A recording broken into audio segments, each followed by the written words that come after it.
Et salut à tous et bienvenue pour le tuto du Lap Time Challenge de la semaine. Donc ce coup-ci on va faire le tuto sur le lap time des World Series. Bon, je vous cache pas que l'autre sur la Terre il me branche pas du tout, et puis j'ai vu le replay, ça me plaît pas. Donc on se fait les World Series. Cette fois-ci c'est un petit peu différent des autres, j'ai fait une tentative. Donc en fait là ce que vous allez voir c'est directement les explications et le tuto. Et toute la partie découverte que je fais habituellement, je l'ai fait en live en début d'après-midi. Bon, en live caméradé, personne n'a pu le voir. Mais vous avez le replay. Je vous mets le replay là-haut et dans la description. Comme ça, vous avez la première partie si vous voulez voir. Là, je vais vous expliquer le tuto. Et puis, comme d'habitude, j'ai pris un petit peu de temps. Je vous ai fait juste une petite intro. Vous allez voir le bip bip qui gagne les 2 millions de crédits pour plumer Kazunori. Allez, et après, c'est le tuto.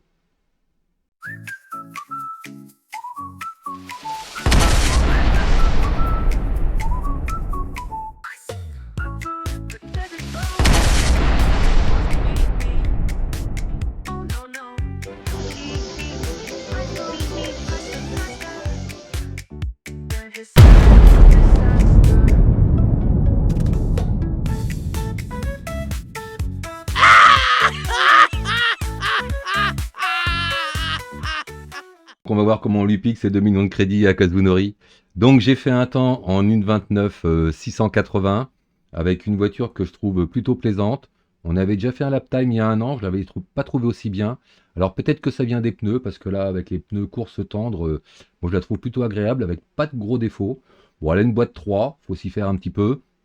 Et puis elle est assez puissante et légère, donc elle a une petite tendance au sous-virage. Et puis elle freine pas très très bien, mais bon, elle n'a pas de gros défauts en dehors de ça. Je trouve ça plutôt bien. Allez, bah, je cache ma tête et puis je vous explique le tour direct. Allez, donc on est parti sur Watkins Glen. On se cale bien à gauche. Donc on freine aux 400 mètres. Il faut freiner très tôt donc avec cette voiture. Bien en ligne droite. Je rétrograde jusqu'en première et là je vise la corde en montant sur le vibreur, en faisant du dégressif.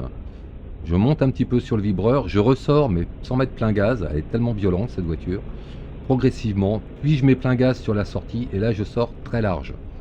Donc même là sur ce tour là, je ne suis pas sorti aussi large que d'habitude, on peut vraiment sortir plus à gauche tant que les pneus de droite sont sur le vibreur. Ici il faut bien tangenter la corde et vraiment rester à droite jusqu'à la fin du vibreur. Et là, vous voyez, il faut engager tout de suite le virage à gauche pour venir tangenter à gauche. Sinon, vous finissez dans le rail, comme j'ai fait pendant mon live. Voilà, on essaye de faire le moins de chemin possible. On va se caler à gauche pour la chicane. Alors, sur cette chicane, je freine aux 400 mètres. Et vous allez voir, je freine jusqu'à ce que je sois sur le vibreur. Et derrière le vibreur, au moment où la voiture retombe, je vais couper les freins. Hop, je coupe les freins un instant, je les remets et je viens tangenter le deuxième vibreur. Donc ici, on peut le mordre allègrement, hein, tant que c'est de la bande jaune, ça gêne pas. Par contre, au moment où la bande redevient blanche, il faut avoir au moins 3 roues sur la piste. Hein. Pardon, une roue sur la piste et 3 à l'extérieur. Sur cette partie-là, c'est la même chose. On peut à nouveau couper sans problème tant qu'on est sur la partie où la bande est jaune. Il faut avoir pensé à revenir sur la piste au moment où c'est blanc. Ce virage là je mets un petit coup de première vraiment pour venir inscrire la voiture à la corde. Il faut patienter un petit peu et au moment où on arrive au niveau de la cabane, il faut remettre plein gaz en étant vraiment serré à droite. Attention de ne pas sortir trop large comme on fait habituellement en groupe 3, elle n'aime pas le vibreur extérieur. Ici je freine comme s'il y avait un panneau 300 mètres qui n'existe pas, mais c'est à peu près la distance où il serait. Je me mets en première, je viens tangenter la corde en étant à nouveau assez patient. Je mets un petit peu de gaz pour tenir la voiture, puis je ressors à fond, donc après la cabane, au moment où le vibreur commence à être en face de moi. Donc en première, puis la seconde. Ce virage-là, je freine un petit peu avant le panneau 200, hein, c'est où il y a l'ombre en bas, mais je me fie pas trop aux ombres, hein, parce que ça bouge selon quand on fait des courses. Je passe la première assez tôt, pour venir prendre le virage. Donc au début on l'écarte un petit peu, puis on resserre en mettant quasiment pas de gaz. Faut vraiment y aller très très progressivement jusqu'à ce qu'on vienne tangenter la deuxième corde. Là, on est à mi-gaz. Et quand on commence à voir la fin du virage, là, on peut accélérer à fond. Attention, pensez à redresser un petit peu le volant. Si jamais vous restez braqué, à survire. Là, on pousse bien les rapports, hein, comme elle a 3 vitesses. Donc, on est obligé de passer la 3. Ce freinage-là, je le freine entre le 200 et le 300.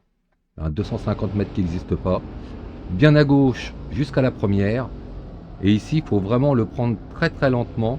Donc, vous voyez, j'ai pas été assez à la corde. Il faut vraiment le prendre lentement pour ressortir plein gaz. Et là, on peut à nouveau sortir large parce que c'est une bande jaune. Donc, ce qui compte, c'est le vibreur. Ici, je freine aux 200 mètres et je repasse la première à nouveau assez tôt. Donc, freinage fort.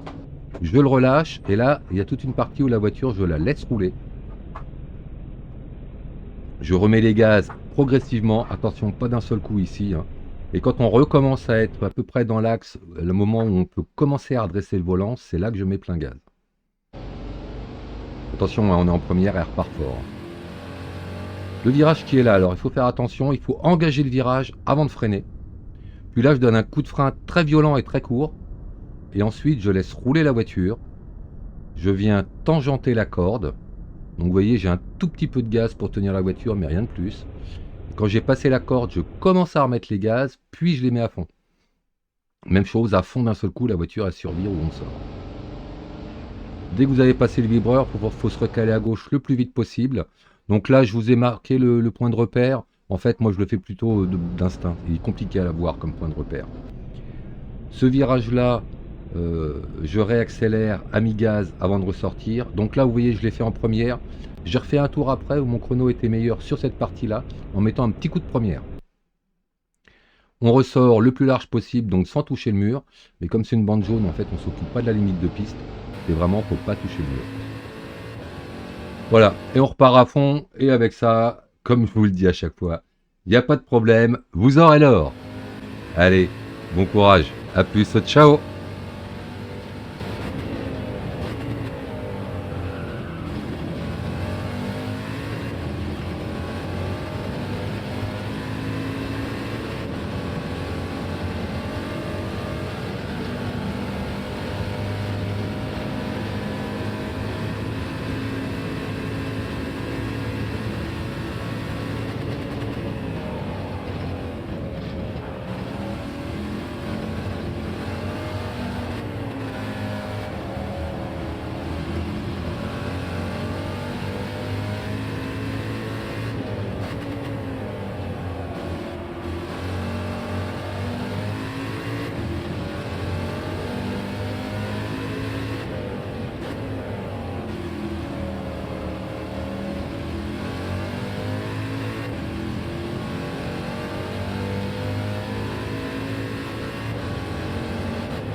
Alors pour récupérer mon fantôme, vous allez dans le mode sport,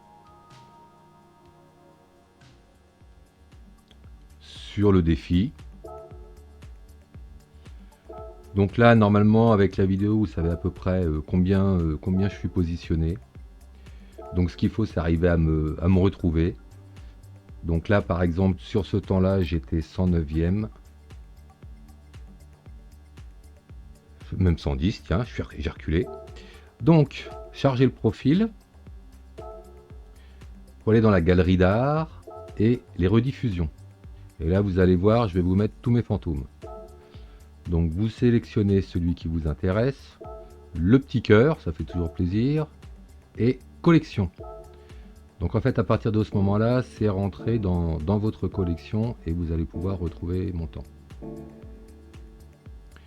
Vous choisissez une voiture, alors que ce soit une voiture louée ou de votre garage, hein, ça ne dérange pas. Vous chargez le défi. Ensuite, il faut aller dans paramètres, paramètres du fantôme. Vous faites ouvrir. Là, vous avez votre temps, si vous l'avez enregistré. Donc attention, j'ai le même nom. Hein. Et à côté, dans collection, vous avez le fantôme que vous venez de charger. Voilà, donc en fait, maintenant, une fois que vous avez fait ça, c'est mon fantôme que vous allez voir apparaître. L'avantage que vous aurez, c'est que avec mon fantôme, je vais beaucoup moins vite que les meilleurs.